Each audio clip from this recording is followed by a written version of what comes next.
That is Josh Earnest saying that anyone who thinks that this is a conspiracy, that Russia somehow influenced or hacked into the election or influenced the election is, well, you heard what he said. Talk about all of this. Trey Hardin, ABC News political analyst. Good morning, Trey Hardin. Good morning, McGraw. How you doing? Good. So what are your thoughts on, as it seems like the Republican Party, the Democrats don't have a say anymore, so it's all what the Republicans think about all this. It seems like they agree that this should be investigated. Well, I think that's being overblown. They are investigating this just like they would any cybersecurity threat. I mean, hacking and cyber threats happen on a daily basis from Russia, China, Iran. They have for 15 years. I worked for a member of Congress on the House Intelligence Committee. It's years ago, and this is nothing new. So their investigations and their review of this is their normal course of work on a daily basis, frankly. I'm sure that the Russians were hacking. I'm sure that they were doing it, and maybe they were even trying to impact the election, and frankly, let's make another assumption, even which is what this is doing, essentially, that they wanted Donald Trump to win. So be it. There's just not one piece of evidence that points to how it would have impacted the election results, and I just think the irony and the hypocrisy of the Democrats at this point is just absolutely laughable and shows the current weakness and disarray of the party. Well, but the theory that they released negative information on Hillary, which then helped turn the electorate, I don't know if it's like changing vote totals, but certainly it led to the theory that she was somehow crooked and inappropriate and so on and so forth. So they you could talk about how the fact that there were many in the media that were releasing horrible information about Donald Trump on a daily basis in their editorializing instead of reporting the news, or how his time as a candidate. So I just think it's a huge act of desperation. Do I think Donald Trump was smart to say ridiculous and question his intelligence community? No. But what we've learned is that he's not going to say the smartest things, or he's going to tweet the smartest things.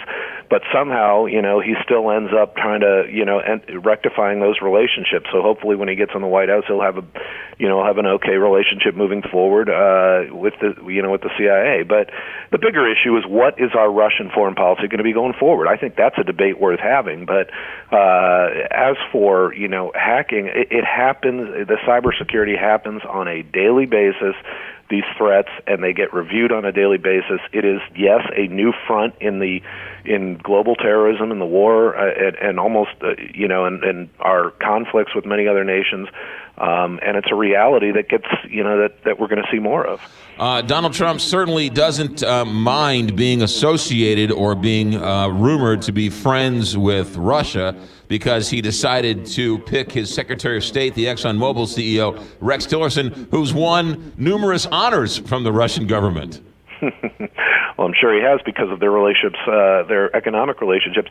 It's a very interesting selection, but I think it really, McGraw, it shows something, and that is that Donald Trump views this job of Secretary of State and this role in government very differently than past presidents. He views this. He views foreign policy.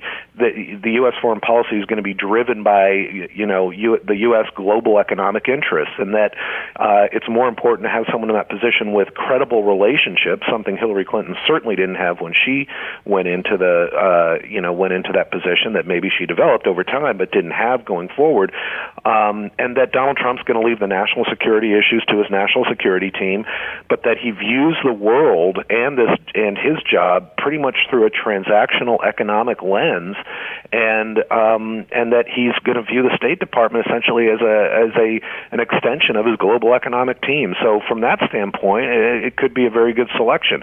Does that, are there going to be questions about conflicts of interest?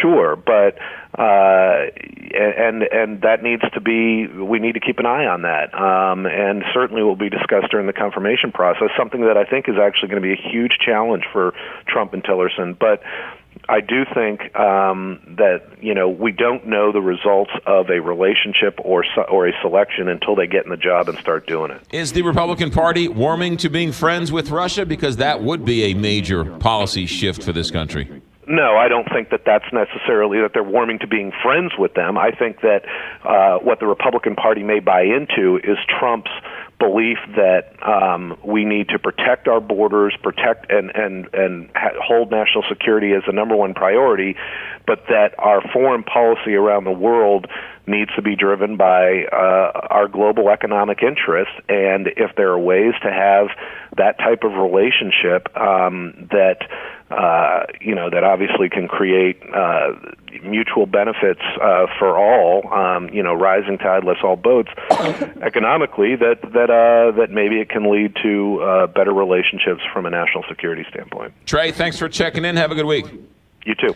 626, Big 550, KTRS. Real estate being what it is, you got to check in.